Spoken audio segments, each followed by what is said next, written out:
Ya, temanku bilang katanya, if you want to go fast, go alone. If you want to go far, go together. Karena biasanya yang diincar adalah uang nih. Wah gila, jadi YouTuber enak ya, dapat duit cuman bikin konten. Terus akhirnya pengen ikutan bikin, gak konsisten, dan akhirnya udah gak bikin lagi. Apa yang aku rasain ketika awal-awal nge-YouTube dibandingkan dengan 6 bulan kemudian.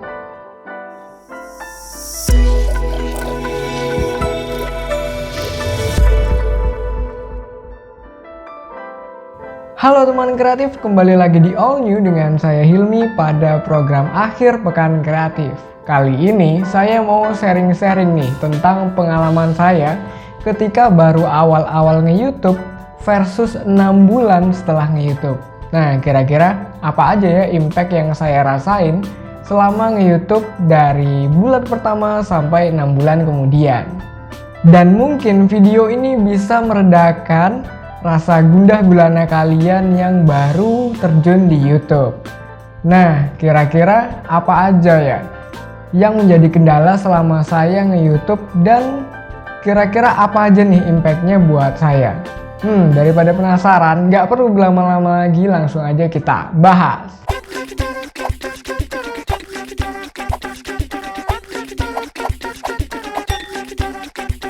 Terlihat sepele tapi penting banget.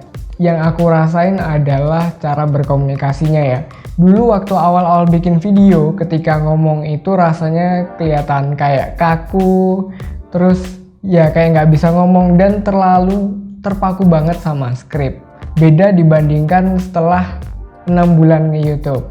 Kalau kalian pengen tahu video saya yang pertama, cek link yang di atas ya. Kembali ke topik, walaupun aku emang udah sering bikin video, tapi ternyata ketika ngomong di depan kamera itu rasanya beda banget. Ketika kalian bikin video kalian yang pertama, kalian pasti juga bakalan merasakan hal yang sama. Tapi tenang aja, semakin sering kalian bikin konten, semakin sering kalian bikin video, gaya bicara kalian pasti bakalan berubah kok. Dari yang dulunya kaku dan terbata-bata jadi lebih rileks. Dan juga semakin lancar buat ngomong. Ngomong-ngomong, jangan lupa buat ngoreksi diri kalian setelah kalian bikin konten ya. Biar kalian belajar dan semakin berkembang buat lebih baik lagi. Pada bulan kedua, saya mulai ngerti gimana cara ngomongnya yang baik, gimana caranya menjaga intonasi biar yang kita omongin itu jelas buat ke penonton. Ya, walaupun masih terkesan kaku dan terbata-bata, tapi itu adalah proses yang paling penting menurut saya. Kemudian di bulan kedua, aku mulai mikirin tempat buat bikin video, ya dibilang studio lah. Istilahnya ngedekor-ngedekor gitu biar lebih menarik. Kalau kalian ngelihat set yang ini, pasti kelihatan lebih membosankan kan daripada yang ini. Walaupun perubahannya sedikit-sedikit, ya yang penting usahalah. Buat kalian yang juga lagi mau bikin studio YouTube, jangan lupa buat tetap semangat ya. Jangan lupa ya buat ngeset studio kalian biar jadi lebih menarik. Di bulan ketiga, aku mulai menyadari kendala-kendala ketika membuat konten YouTube. Salah satunya ketika aku nggak punya lighting set, jadi aku harus ngandelin cahaya natural buat pencahayaannya. Terus aku juga pengen ngasih kualitas suara yang baik ke audiens yang nonton dengan cara upgrade clip-onku ke yang lebih baik. Buat kalian nih yang penasaran sama clip-on apa yang saya pakai saat ini, kalian bisa cek videonya di atas ya. Terus aku juga mulai memperhatikan mana properti yang bagus buat ditaruh di set YouTube dan mana yang nggak bagus ketika ditaruh di set YouTube. Mungkin ini bakalan terdengar lucu sih karena yang ngomong saya dan bukan beauty vlogger yang ngomong. Ya kalau kita bikin konten video YouTube kan kita juga harus tampil keren kan. Tapi jangan lupa buat kalian make up juga kayak saya. Panas cuy.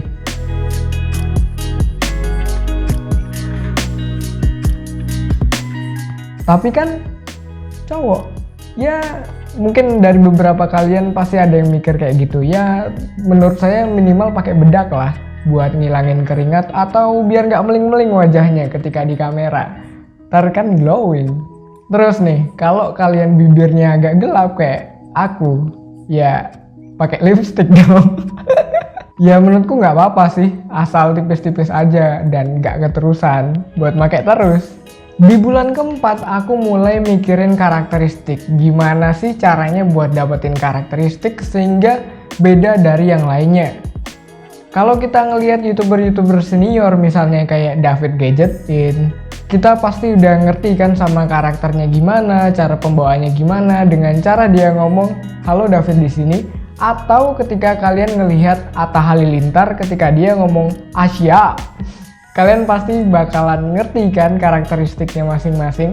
Nah ternyata kalian gak usah pusing-pusing mikirin tentang karakteristik. Tapi ternyata karakteristik itu kuncinya adalah di jam terbang. Semakin sering kalian bikin video, nanti kalian bakal nemuin karakteristik kalian masing-masing. Jadi ya gak usah dipikirin terlalu bingung. Let it flow. Biarin aja ngalir. Di bulan kelima aku mulai menyadari beberapa hal dan mungkin kalian juga ngalamin dengan pertanyaan, oh iya ternyata selama bikin video ada perubahan ya, dari kayak gaya pembawaannya, gaya bicara, intonasi, dan yang paling penting adalah, ini paling penting banget, adalah mood. Semakin sering kalian bikin konten, kalian pasti udah mulai bisa buat memegang kendali mood biar audiens kalian yang nonton gak kebosanan. Aku juga masih belajar hal itu sih, tapi buat kalian YouTuber pemula, coba deh buat lebih memperhatikan hal itu. Sehingga yang nonton gak bakal kebosanan buat nontonin konten kalian. Di bulan ke-6 nih, bulan yang menurut saya bulan-bulan berat. Karena kita mulai ngadepin beberapa masalah yang serius. Contohnya seperti konsistensi. Semakin sering kalian bikin konten dan kalau kalian nggak punya tolak ukur buat diri sendiri, misalnya konsistensi, palingan baru 3 bulan udah berhenti nggak bikin lagi. Karena biasanya yang diincar adalah uang nih. Wah gila, jadi YouTuber enak ya, dapat duit cuman bikin konten. Terus akhirnya pengen ikutan bikin, nggak konsisten, dan akhirnya udah nggak bikin lagi. Bukan berarti yang saya omongin orientasinya bukan untuk uang ya. Aku pun gitu, sebenarnya nge-YouTube ya buat nyari duit sih. Tapi jangan terlalu berpikiran seperti itu ketika kalian baru memulai di awal-awal nge-YouTube. Ya karena ekspektasi itu nggak seindah realita. Sakit. Yang jelas ya modalnya nggak ketutup-tutup. Ya gitu deh. Biasanya kalau modal yang dikeluarin banyak dan nggak ada pemasukan ya gitu, di situ tahap konsistensi kalian benar-benar diuji. Biasanya nih yang aku alamin, udah bikin konten banyak dan nggak ada yang nonton sama sekali. Ya itu sih yang menurutku sangat-sangat nguji banget. Jadi effort yang dikeluarin itu berasa kayak nggak sebanding sama apa yang didapetin. Jadi ada nih cerita, dulu aku pernah bikin konten dan ngeditnya udah 2 minggu editing, ternyata projectnya rusak dan nggak bisa dirender. Sampai sekarang videonya nggak pernah saya upload, padahal udah 2 hari ngurusin itu project, dipindah ke komputer temen ini yang lagi syuting sekarang. Dan sampai sekarang nggak beres-beres, nggak tahu kenapa, apa penyebabnya. Ya biasa, udah tua. Namanya juga last gear. Ya untuk sekarang kalau kalian ada di posisi itu nggak apa-apa, kalian istirahat dulu sebentar, tapi ingat jangan nyerah. Ya terkadang aku pernah berpikir untuk menyerah, tapi ternyata nih ada cerita di balik itu yang bikin aku nggak bisa nyerah. Ternyata algoritma channel YouTubeku itu lagi dinaikin sama YouTube. Jadi mulai banyak orang yang nge-subs, terus ngelihat videonya, terus komen, dan komentar-komentar positif dari mereka itu yang bikin aku kayak misal kayak wah videonya bagus, videonya keren, mantap, lanjutin. Dan itu yang bikin aku kadang kalau nggak bikin konten kayak wah sayang ya kalau nggak diterusin, udah banyak yang lihat, yang komentar-komentar positif juga banyak. Jadi kayak ngerasa ya nggak bisa berhenti aja. Apalagi udah ngeluarin duit banyak buat modal bikin studio YouTube, upgrade alat walaupun kecil-kecilan lah, atau yang ngeluangin waktu yang besar banget. Dan ketika melihat kembali komentar-komentar mereka, jadi rasanya jadi kayak nggak bisa berhenti dan harus jalan terus. Ya mungkin nggak ada sih effort yang sia-sia buat dikerjain kalau nggak dilanjutin terus. Ini yang paling penting ketika kalian bikin channel YouTube, kalau bisa sih ya, kalian harus punya teman yang bisa bantu kalian. Dan support dari teman-teman itu impact-nya sangat wow. Ketika kalian males dan mereka, ayo bikin konten, kita udah lama nggak konten, dan bikin, itu menurutku jadi satu hal yang bagus sih. Ketika ya temanku bilang katanya, if you want to go fast, go alone. If you want to go far, go together. Ya mungkin itu juga bisa buat kalian. Udah ngomong panjang lebar nih, sekarang langsung aja ya kesimpulannya. Jadi buat jadi kreator atau konten kreator di YouTube itu ada syaratnya. Syaratnya adalah 4000 jam tayang dan juga harus dapetin 1000 subscriber dalam waktu 1 tahun. Sulit sih emang, tapi nggak ada yang mustahil. Siapa tahu nih ya, kalian hoki atau kerja keras kalian terbayar dan bisa monetize dalam waktu kurang dari 1 tahun. Kan nggak ada yang tahu tuh. Intinya ya berikan yang terbaik. Semua kerja keras kalian pasti bakalan terbayar. Kalau aku sih emang dari dulu mikirnya emang udah santai. Walaupun tahun ini nggak bisa monet, pasti ada tahun depan yang bisa aku kejar. Jadi ya santai.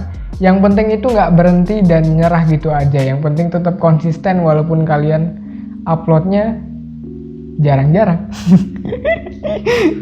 Penting upload, jangan berhenti dan nggak pernah upload lagi.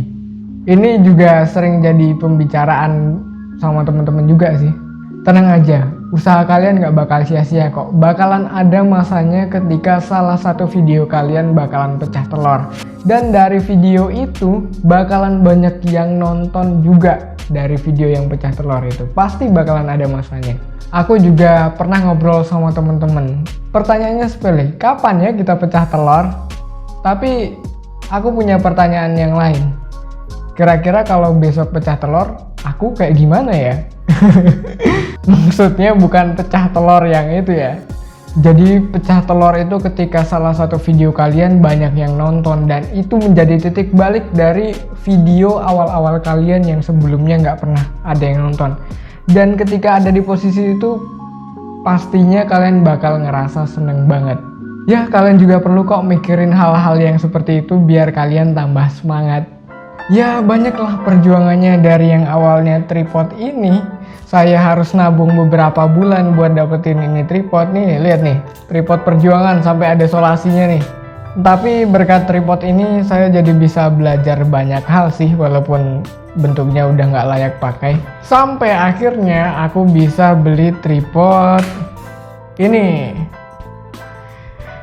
Dari hasil nabung ya, nabung lama banget sih, dan ini lumayan, build quality-nya juga kokoh banget nih. Kalau buat foto juga, buat video juga oke sih, dan mungkin di kesempatan yang lain saya bakalan nge-review tripod ini. Nah, buat kalian jangan menyerah. Ya kalau kalian pengen sesuatu, kalian cicil aja dulu nggak apa-apa sampai kalian bisa buat beli itu. Dan bisa buat upgrade konten kalian menjadi lebih berkualitas. Intinya jangan semangat ya. Jangan patah semangat maksudnya. Oke, cukup sekian sharing-sharing kita kali ini. Kita bakalan sharing-sharing di kesempatan yang lain. Buat kalian yang lagi merangkak menjadi YouTuber, tetap semangat ya buat kalian. Jangan menyerah, siapa tahu bakalan ada titik balik di mana video kalian bakalan pecah telur. Jangan lupa untuk tetap kreatif dan jadilah kreatif bersama kami, because less gear brings more creative things. Sampai jumpa di video saya selanjutnya ya. Dadah!